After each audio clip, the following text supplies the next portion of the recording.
To planets of radii in the ratio 2:3। दो planets हैं, उनका रेडियस दे रखा है 2:3। ठीक है जी। R1 रेशियो R2 दिया हुआ है आपको 2:3 के बराबर। Are made from the material of the density in the ratio 3:2। इनकी डेंसिटी दी हुई है ρ1 और ρ2, वो दी हुई है आपको 3:2 के बराबर। Then the ratio of the acceleration due to gravity G1/G2 की वैल्यू बतानी है। G1/G2 की वैल्यू बतानी है इसके अंदर कि G1/G2 इनकी वैल्यू क्या होगी। ठीक है, G1/G2 की वैल्यू क्या होगी ये बताना आपको। At the surface of two planets, सुना सरफेस पे ग्रेविटेशनल फील्ड का रेशियो पूछ रही है ना। सरफेस के ऊपर ग्रेविटेशनल फील्ड का रेशियो पूछ रहा है। सरफेस के ऊपर ग्रेविटेशनल फील्ड का जो फॉर्मूला होता है वो होता है Gme/r²। ये बच्चे को पता है इस बात का, यही होता है। ठीक है ना, Gme/r²।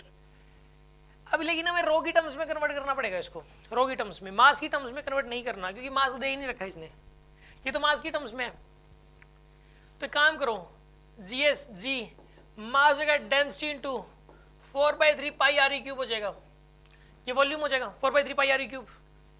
अरे जो स्फीयर का वॉल्यूम होगा यानी अर्थ का जो वॉल्यूम होगा वो इतना होगा डिवाइडेड बाई r²।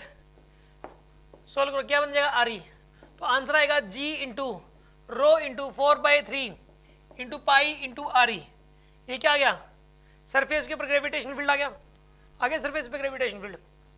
अब इसमें काम करो आप, रो की जगह रो तो मान लो इसका जो है ना, यहाँ पे रेशियो पे पूछा है इसने, तो 3:2 है, तो 3x 2x मान लो।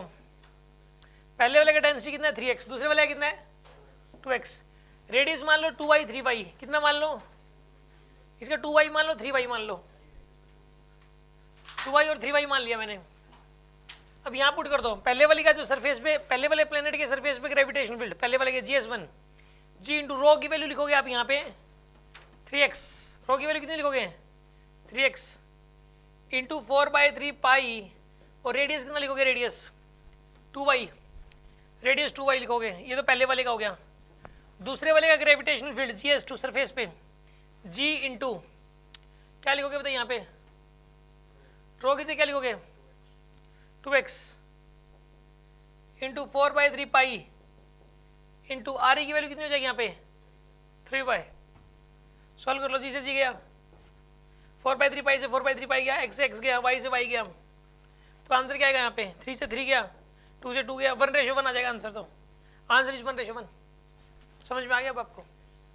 मतलब इसके अंदर खास बात ये थी कि आपको फॉर्मूला ये वाला यूज करना है। आप ग्रेविटेशन फील्ड किस, कई बार डेंसिटी की टर्म्स में अगर क्वेश्चन आ जाए और सरफेस पे ग्रेविटेशन फील्ड की बात करें, डेंसिटी की टर्म्स में देखो, अगर मास दे रखा हो, रेडियस दे रखा हो, तो सरफेस के ऊपर ग्रेविटेशन फील्ड निकालने के लिए इस वाले फॉर्मूले का यूज करोगे। और अगर रो की बात कर रखी हो तो सरफेस के ऊपर ग्रेविटेशन फील्ड निकालने के लिए फॉर्मूला लगाओगे G इंटू रो इंटू 4/3 पाई r। ठीक है ना, इस फॉर्मेट का यूज करोगे, ये होता है। और ये भूल जाओ तो एनी टाइम निकाल भी सकते हो इसको।